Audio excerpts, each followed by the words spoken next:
This is Alagad Radio 100.5 FM. Ang tingog sang hinubay. Why nailain pa? Lamiaw eh.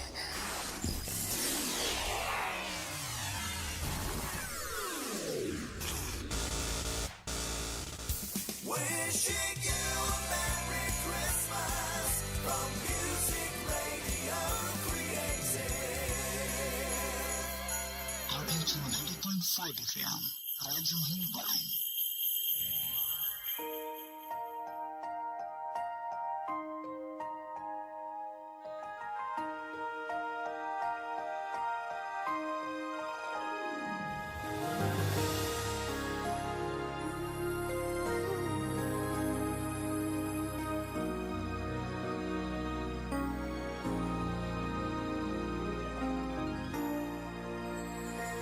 Give thanks with a grateful heart. Abyan may nga dira sa imo kag welcome gid sa aton nga palatuntunan ang Ilonggo Daily Light from God's Word Radio Broadcast. Ini nga mensahe o kon programa nga Ilonggo aton ini ginapatuhoy sa mga kauturan kag suki nga mga nagapamati sining istasyonan sang radyo diri sa Hinubaan, sa San Jose Sipalay City, diri sa Kaliling Kawayan, Gilungan Kawayan, sa Daan Banwa, Cabancalan City, Tapi, Bantayan B, Cabancalan City, kag bisan pa sa Mulo-Bulo, Kawayan. Timprano ako karon tungod kay magapakig-upod ako sa mga representante kag mga miyembro sa Gideon's International sa ilang nga distribute sa mga New Testament copies of the Bible sa mga eskwelahan, elementary kag high school sa southern part sa Bai City. Karon sa aton nga pagpamalandong sining pulong sa aton Ginoo, tiguluhan na ko nining minsay, the smart prayer of the Apostle Paul, particularly sa mga Kristohanon dito sa Colosas. Colosas Kapitulo 1, versikulo 9, tubtob sa 14. Kaggani kutob sa adlaw sang amon pagkabati sini, wala kami maguntat sa pagpangamuyo tungod sa inyo, nga nagapangayo nga mapunan kamo sang ihibalo sang iya kabubuton sa bugos nga espirituhanon nga kaalam kag paghangop sa paggawi sing tako sa Ginoo sa bugos nga pagpahamuot sa iya nga nagapamunga sa tagsa kamaayong buhat nga nagatubo sa pagkilala sa Dios. Kabay nga mapabakod kamo sa bugos nga gahom suno sa mahimayaon nga gamhanan niya, tungod sa bugos nga pagpailob kag pagbatas nga may kalipay, nga nagapasalamat sa Amay, nga nagapakatakos sa aton sa pag-ambit sang panublion sang mga balaan sa kapawa. Siya nagluha sa aton gikan sa gahom sang kadudulman, kag nagpaliton sa aton sa gingharian sang iya hinigugma nga anak, nga sa iya gintubos kita paagi sa kapatawaran sang aton mga sala. Amay nga balaan, salamat sining bag-o nga adlaw sa diin kami makasugod sa amon paggawi, sa amon mga pagsinarayo kag mga trabaho, pinaagi sa pagtuon kag pagpamalandong sang imo balaan nga pulong. Gamita ini sa amon nga mga kabuhi, kag kabay ang kagutom kag kauhaw masapwan sa tagsa-tagsa ka mga matutom nga mga Kristohanon. Sa ngalan ni Ginoong Hesus, kabay pa. Ang isa ka tawo nga gingamit sang Ginoo sa iya nga pag-alagad sa Ginoo amugid si Apostol Pablo, the greatest servant of God, the Apostle Paul. Kag siyempre, ang iya nga ginhimo mangin huwaran o kon ehemplo para sa aton. Kag isa sina sa iyang nga pagampo. At tuntun-an ang iyang nga pagampo para sa mga Kristiyanon dito sa Colosas. Ini nga iglesia, kung aton o sisaon, wala siya nagpundar sini, kundi ang mga disciples niya. Kag isa sina amo si Epafras. Diri sa sini nga mga bersikulo ang pangamuyo ni Apostol Pablo, Colossians 1:9 up to 14. Ano ang mga pulong nga iya gingamit sa iya nga pagampo? Tanaw naton verses 9, 10, and 11. Ang iyang paagi sa pagampo. It was a challenging prayer. And so, from the day we heard, siya nakabati sang mga ginsugid sang alagad sa Dios nga pastor sa mga Kristiyanon sa Colosas, nga si Epafras, sa panahon nga nagduaw ini didto sa bilangguan sa Roma. Kag sang nabatian ang ilang nga pagtuo, ang ilang nga gugma, kag ang ilang nga paglaom, ini si Apostol Pablo nahangkat sa pagampo para sa mga Kristiyanon didto sa Colosas. Ang iya nga pagampo nagpadayon, we have not ceased to pray for you. Wala kami naguntat sa pagpangamuyo para sa inyo. Bantay abyan nga sila matutom na nga mga Kristiyanon dito sa Colosas. Pero sa gyapon si Apostol Pablo naghinambit sa ila sa iya nga pagampo. Kag iya ginpadayon ini, wala siya naguntat sa pagpangamuyo para sa ila. So kung ano man na abyan ang imo ginpangamuyuan, nga dugay na kayo, padayon ka lang sa pagampo, kay dira imo may baluan nga ang Diyos matutom nga magasabak sang imo mga pagpangamuyo.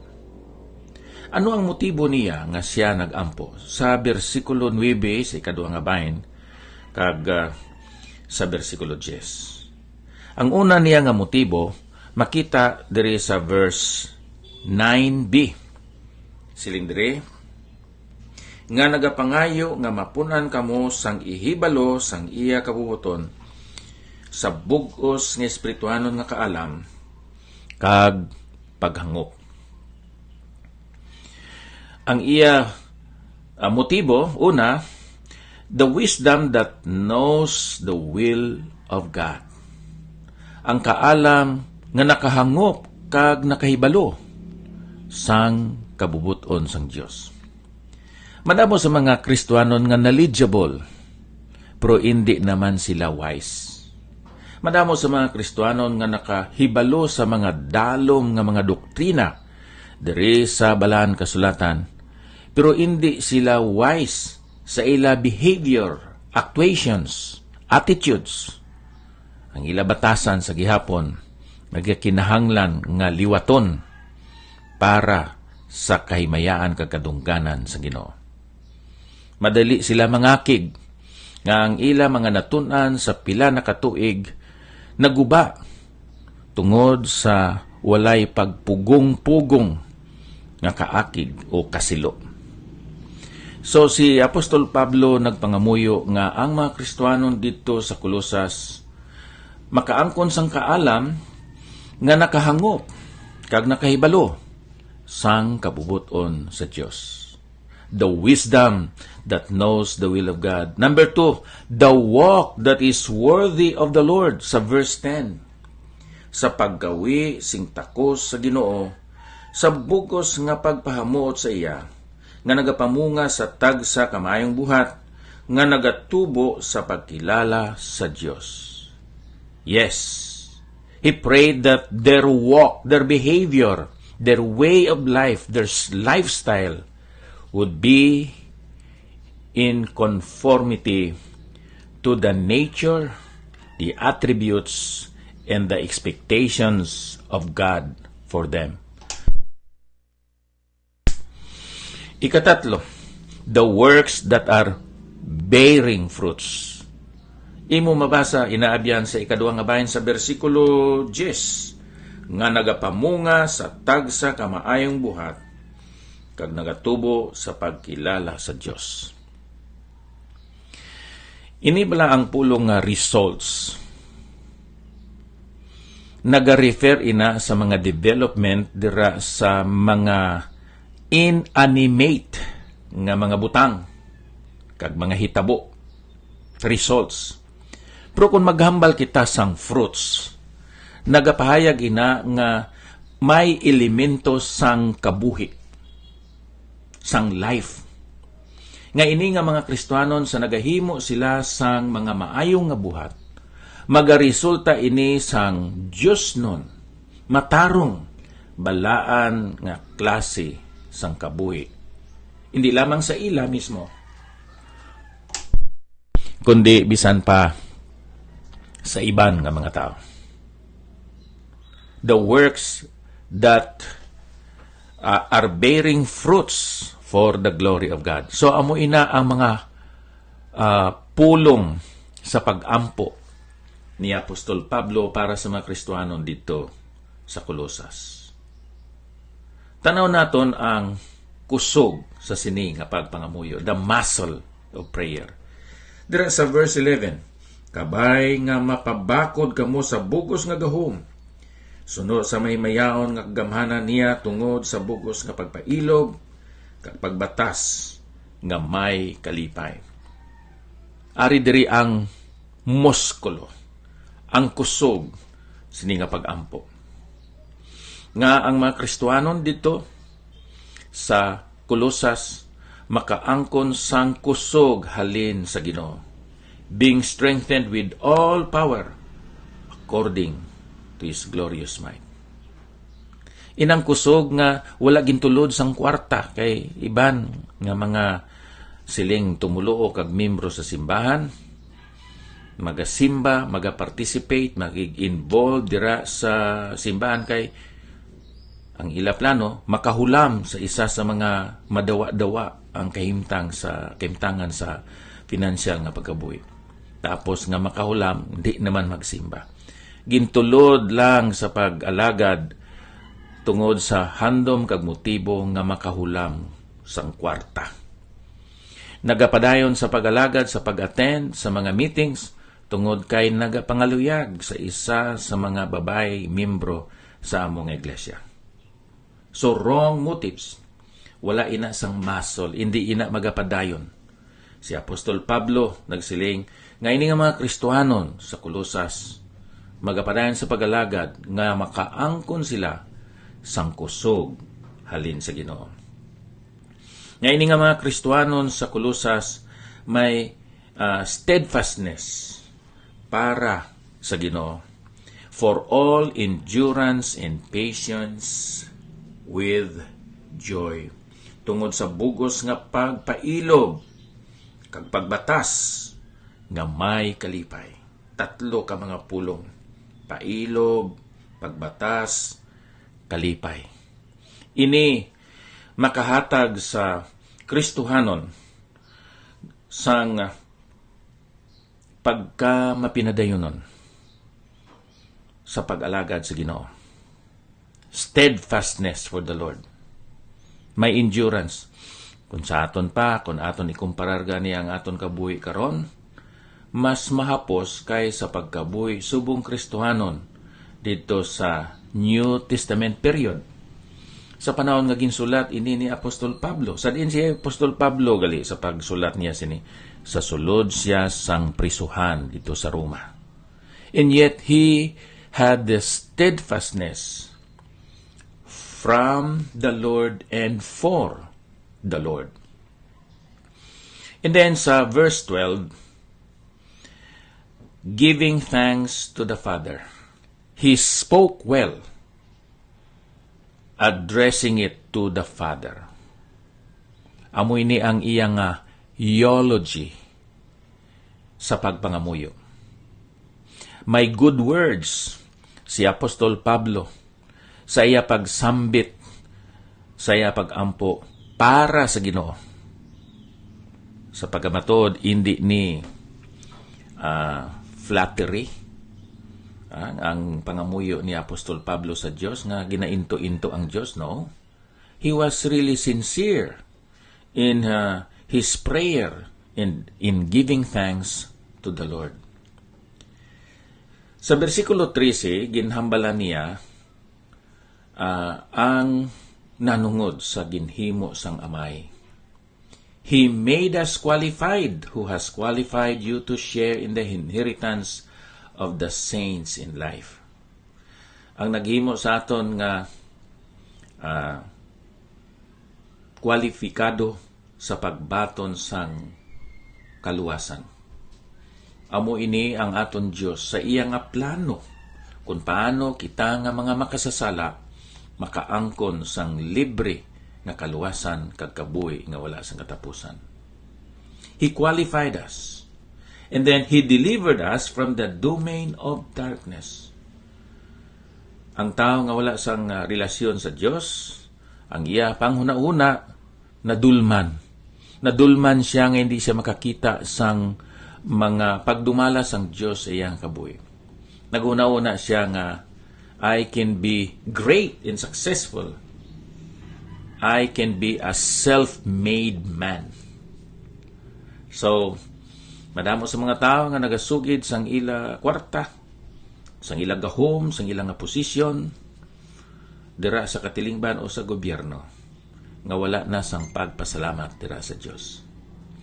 O madamo sa mga tao nga nagabutang sang ila mga kamot dira sa Biblia, kay ang kaulugan sina supposed to be nga handom siya nga sa iya nga pagdumala sa iya nga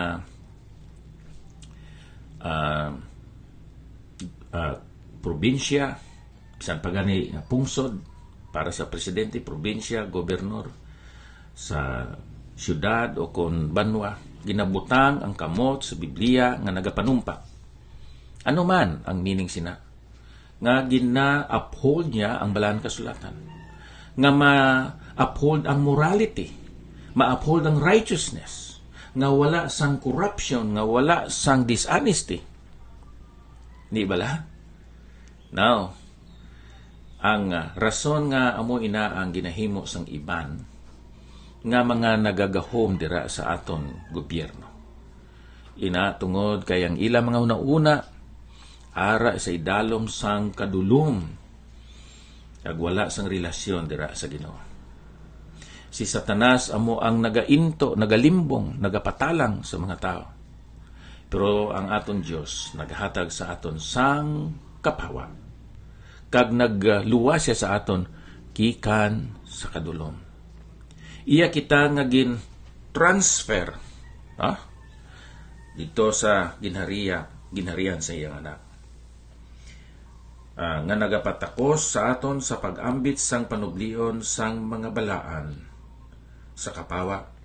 Siya nagluwas sa aton gikan sa gahom sang kadudulman, kag nagpaliton, nagtransfer sa aton ikan sa ginharian sang kadulom, padulong sa ginharian sang kapawa ang iya hinigugma nga anak. Kakaron ginhambala naman diri sa verse 14 ang ginhimo naman sang anak. Tanawa abyan iya inigin sambit sa iya nga pangamuyo para sa mga Kristiyanon dito sa Colosas. Anong ginhimo sang anak? Pagtubos, redemption, pagpasaylo, forgiveness sa aton mga sala. Busa abyan aton ginhambalan ang smart prayer ni Apostle Paul, ang iya mga pulong. Ginhambalan niya ang nanungod sa ginhimo sang amay. Ginhambalan niya sa iyang pag-ampo ang ginhimo sang anak.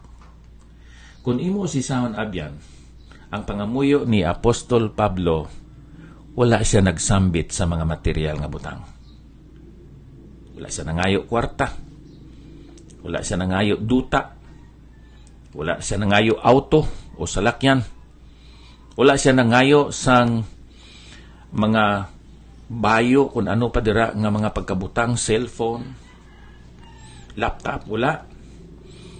Nangayo siya sang kaalam alin sa Diyos para sa mga Kristiyanon dito sa Colosas. Whenever you pray, start by asking God for wisdom. God will give you the skill and knowledge of how and where to seek the things that you direly need. This is the smart prayer of Apostle Paul. Diyos nga balaan, tudloy kami nga mapangamuyon. Kag husto nga mga pulong sa amon nga pagpangamuyo nga naga-uphold, naga-exalt, nagadayaw sa imo. Ang imo ginhimo, kag ang ginhimo man sang imo bugtong anak. Giyay kami karon sa sining adlaw, hatagi kami sang ihibalo kung kaalam sa paghangop kag sa paghimo sang imo nga kabuton. Sa ngalan ni Ginoong Hesus. Amen. Hello Nairel, hasta lang kita diri sa aton nga wali. Thank you sa pag-replay. Diri ako karon sa pag-greet sa aton mga abyan. Hello, Pastor Robito Bernabe. Kamusta ang imo tong salakyan, motor? Nang Lydia Car. Brother Royal Bisana. Good morning. Mayang aga. Bikelo Domini. Brother Cleofi Mulaven. Joyce Yarut. Rosemary Kadilig. Dira man sa kay Ana Marie Tingson ni Solgon. Good morning. Sosi Novero. Alan Lumangyaw. Pastor Alan Lumangyaw. Rinaldo Abismo Abunador. Luliko Taleno. Dira sa Bacolod. Brother Titong Akol. Good morning. Lizelle. This is new. Lizelle Mangana. Thank you for watching and listening. Halin pa diri sa studio sa Bay City Fellowship Baptist Church sa 98.5 FM, The Gospel Radio. Ako si Pastor Epafras Sacar.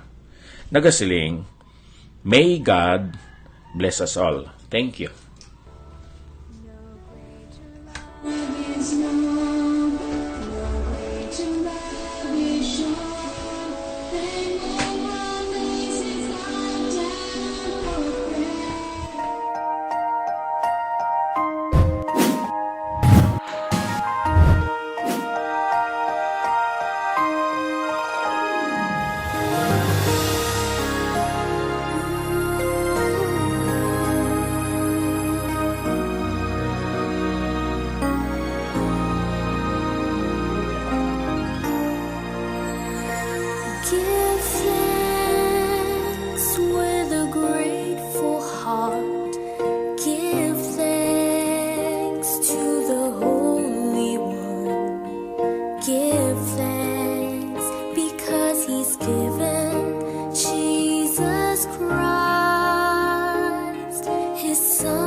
hottest DJ mixing the beats. Beats. Mixing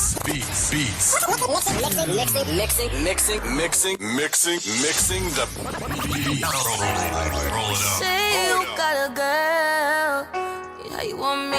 How you want me when you got a girl? There's only one station that offers news and music better. Rockin', all the hottest tracks. This is a 100.5 FM Alagad Radio. Is you coming home? Is you out with her? This is my I don't FM. care long as This is my FM. I need no later than drop them drugs. Give me what I want. My man is mine. Oh man, that tune was so dope. 100.5 FM.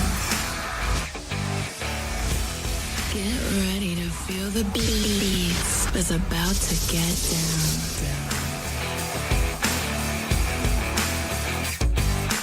Listen up, baby. Ladies, let go of your man. You're listening to the ladies' favorite DJ. Bringing you the best in hip-hop and R&B. You're getting busy? Are you ready for something new and hot? This is 100.5 FM, your Alagad Radio.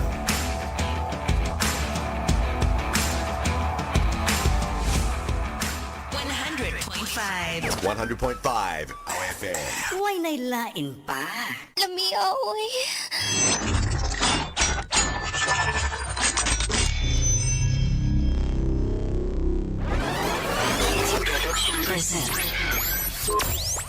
You're in the middle of non-stop good stuff on 100.5 FM.